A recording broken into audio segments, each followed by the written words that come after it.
Merci Justine. D'ici quelques secondes, on va partir du côté des Pays-Bas. Mais Anthony Torzek, nous avons de nouveaux invités en plateau. Oui, dans un instant, avec nous, Christian Boucher du Front National, Jean-Philippe Magnien pour Europe Écologie Les Verts et Karine Daniel pour le Parti Socialiste, Arnaud Leclerc également, notre politologue. Débat dans un instant, restez avec nous. Nous allons découvrir d'abord notre expert en intégration européenne, Adrian Schout. Good evening. Good evening. I've just one question for you, actually. You're from the Netherlands. Is the victory of Marine Le Pen also the victory of Geert Wilders from the PVV? Well, in a way, they share certain hopes for Europe, but Geert Wilders didn't have a victory in the Netherlands. In fact, he lost seats. So it's a different outcome in the Netherlands than in France.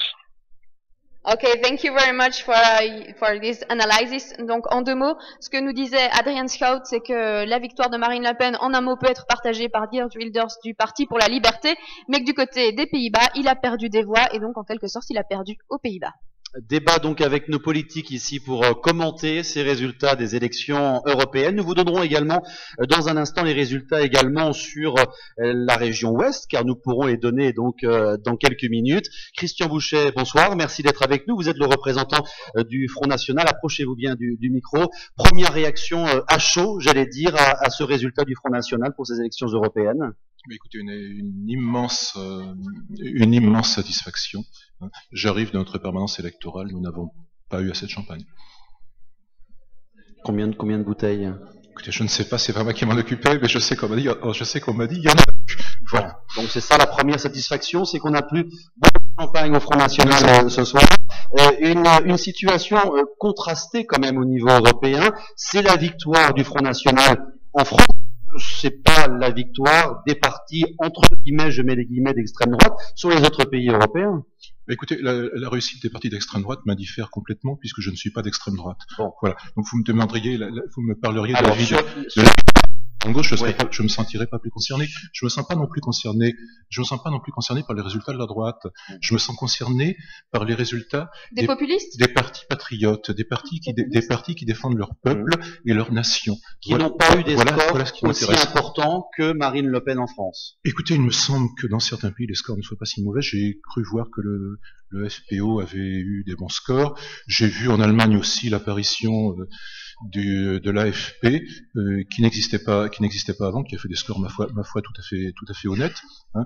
Et dans les autres pays, j'avoue que le parti finnois, aussi finlandais, a fait un score qui me semble tout à fait acceptable et qui n'amène pas à rougir. Arnaud Leclerc, peut-être une réaction? Mais tout de même, on a un double sentiment ce soir. Le premier, c'est que si on prend la composition du Parlement européen telle qu'elle ressort de ces élections, finalement, il y a peu de changements, à part un léger rééquilibrage en faveur du Parti Socialiste Européen par rapport au PPE, il y a peu de changements. Alors qu'en France, la situation est totalement nouvelle et totalement inédite. Donc il y a un contraste là pour lequel vous êtes d'une certaine manière appelé à faire un commentaire, car vous allez être demain des représentants à l'échelle de l'Union, au Parlement. Et puis la deuxième chose, c'est au regard de ce que vous venez de dire, dans ces différents partis, et par exemple l'AfD en Allemagne, c'est un parti qui a des positions très très différentes des vôtres, parce que donc l'Alternative für Deutschland, c'est un parti qui est très très hostile à l'euro, mais qui est très favorable à l'intégration européenne. En ce sens-là, c'est l'une des difficultés dont on voit bien que beaucoup de gens s'interrogent ce soir. Certes, le Front National fait un score très important en France, va amener vraisemblablement 24 députés européens, mais comment peut-il transformer cet essai-là en quelque chose à l'échelle européenne, sachant que pour faire un groupe, il lui faut 25 députés sur 7 pays différents, et qu'on voit bien que les lignes politiques sont très différentes, même pour ces partis qu'on classe un peu de manière abusive comme étant populistes ou d'extrême droite, ces catégories étant extrêmement fragiles. Christian Boucher. Il est évident que puisqu'on défend l'intérêt de sa nation et de son peuple, chaque parti qui défend l'intérêt de son nation et de son peuple a des visions tout à fait différentes, puisqu'il défend des intérêts qui ne sont pas similaires, hein, ce qui explique très facilement des visions divergentes des choses. Maintenant, on peut tout à fait penser à la réelle politique, hein, et que moi je suis assez confiant que dans les semaines qui viennent, les partis qui ont fait des moins bons scores que le Front National, mais qui néanmoins veulent profiter des intérêts d'avoir un groupe au Parlement européen trouve des accords, enfin trouve le moyen de faire des accords avec le Front National.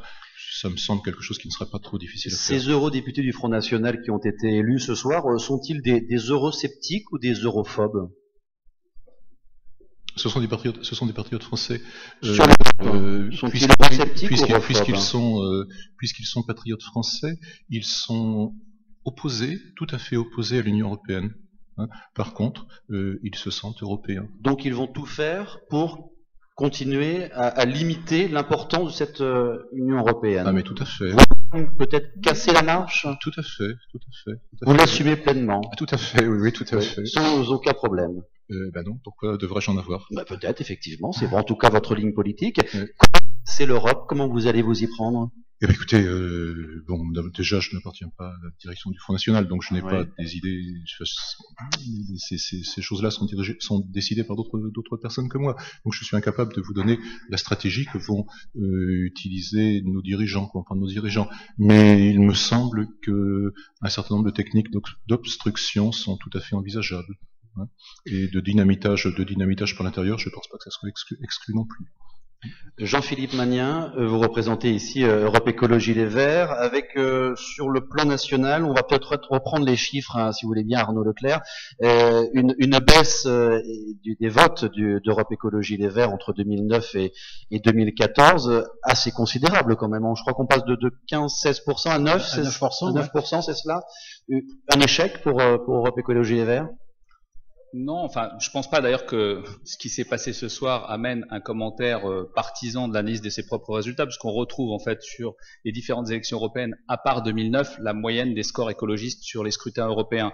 Alors c'est une déception parce qu'on espérait effectivement un score à 2 chiffres sur le plan national qu'on a de justesse dans l'Ouest, mais il n'empêche que le phénomène de cette élection en France, c'est que vous l'avez dit, il n'y a pas un vote contre l'Europe dans les autres pays d'Europe aujourd'hui. Il y a l'air d'avoir effectivement un vote, si ce n'est contre l'Europe, en tout cas d'eurosceptiques, puisque le premier parti de France aujourd'hui, c'est pas le Front National, c'est le parti des abstentionnistes, puisqu'il y a eu effectivement une abstention record, une abstention, même si le taux d'abstention était du même tonneau en 2009, ça nous pose quand même une question par rapport à la classe politique dans son ensemble, sur le fait qu'aujourd'hui, il faut sans doute changer des choses à la politique, et là ça ne concerne pas que mon parti, ça concerne l'ensemble des partis aujourd'hui, parce qu'il y a ce message qui ne passe plus, c'est pas seulement le message de l'Europe, puisque l'abstention est également très forte aux élections municipales. Les Français n'ont pas mis quand même l'environnement dans leur priorité dans ce vote européen. Je pense que un petit peu quand même, si on voit sur certains pays, le vote écologiste est plutôt en progression. On voit par exemple le parti suédois écologiste qui fait 17%, qui est deuxième parti du pays. Donc on voit que dans certains pays, le message passe. Je pense qu'en France, il y a un cas particulier qu'il faut analyser. Il y avait un sondage sur France 2 tout à l'heure qui était publié, qui est intéressant.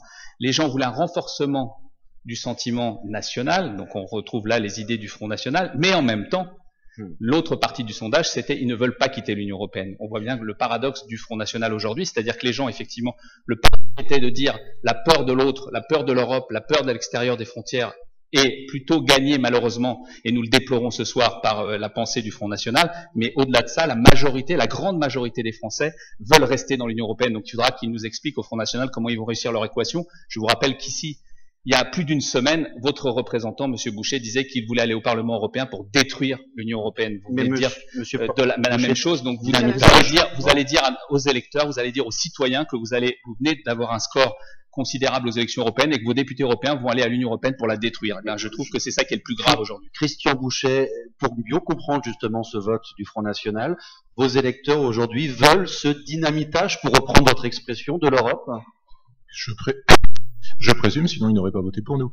Je pense quand même c'était pas un vote anti-Hollande. Je pense quand même qu'on peut penser que les électeurs, quels qu'ils soient, d'ailleurs quels que soient les partis pour lesquels ils votent, sont des gens sensés, des citoyens sensés, qui réfléchissent aux conséquences de leurs actes.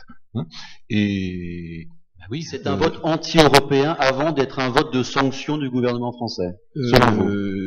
Oui, à mon sens, c'est un vote anti-européen. C'est un vote contre les méfaits de l'Union européenne. Hein. C'est un vote contre la perte de l'indépendance nationale. Pour vous, il n'y a aucun aspect positif à l'Union européenne. On a eu des acteurs locaux ici en plateau, des entrepreneurs, des agriculteurs qui nous disaient aujourd'hui que l'Union européenne avait aussi des aspects bénéfiques. Pour vous, il faut complètement les nier? Bah écoutez, j'ai du mal sincèrement, là j'ai peut-être pas assez de temps, mais j'ai du mal à en trouver. Je vais pas vous... pourtant, je peux vous dire qu'il l'a pas réussi. Je vais pas vous faire de peine, mais... Comment vous faites, Monsieur Boucher, sur l'agriculture sans l'Europe? Comment vous faites sur les transports? Comment vous faites sur l'emploi? Comment vous faites sur le social? Enfin, il y a un moment... Je pense que oui, Monsieur Ménien, c'est intéressant parce que on voit pourquoi vous aimez l'Europe. Hein. Ah, on oui. le voit tout de suite. Vous aimez l'Europe pour baisser le niveau de vie des travailleurs français. Hein. Alors, qu'est-ce qu'on va faire sur le transport, il y a deux choses, moi, j'ai relevé dans ce qu'a dit Monsieur Ménien. Le transport, hein, et le social. Eh ben, écoutez, le transport, si on arrêtait le cabotage, par exemple, hein, si on arrêtait le cabotage, eh bien, nos transporteurs français vivraient mieux et nos conducteurs de camions français vivraient beaucoup mieux. Hein. Si, au niveau du social, on supprimait un certain nombre de choses, eh bien, les travailleurs français vivraient beaucoup mieux. Si on réinstaurait des frontières, hein, eh bien, les salaires en France seraient vraisemblablement bien supérieurs. Donc vos députés n'iront pas à Bruxelles, on a eu la réponse. Nos députés iront à Bruxelles, ils iront à Bruxelles pour dynamiter c'est bien l'Union européenne. Juste une réponse. Ils iront à Bruxelles, ils iront aussi bien que les vôtres. Hein. Bon, qui vont là-bas boucher les prébendiers. Une petite réaction de Karine Jiquel à cette expression, Karine Daniel, pardon, à cette expression de dynamitage de l'Europe. On y vient pour dynamiter l'Europe. Une réaction à cela, tout simplement. Bah, moi, je pense qu'on peut être que consterné par ce constat et en même temps voir les résultats qui sont là, qui sont édifiants. Donc, ça nous incite à continuer à militer et à montrer que l'Europe est bénéfique. Et ça nous montre plus que jamais que l'Europe est un combat politique. Et là, on a des visions très clivées. Et c'est à nous de cliver et de montrer que notre projet est différent. Et cette fois-ci, ça a été compliqué. Ce qu'il faut regarder, c'est les résultats européens.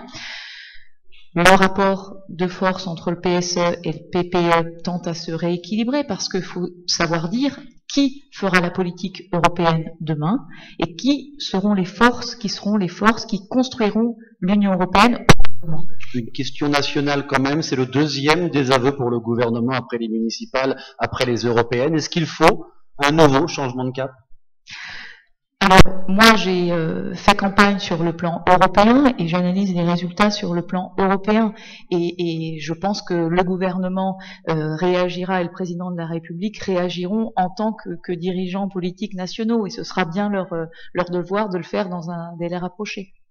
Nous allons terminer ici notre partie sur Nantes. Nous allons joindre la Hongrie. Merci en tout cas Karine Daniel, Jean-Philippe Magnin et Christian Bouchet. Nous partons donc en Hongrie pour joindre Kinga Yu, qui est membre du mouvement européen, comme on peut en retrouver d'ailleurs en France.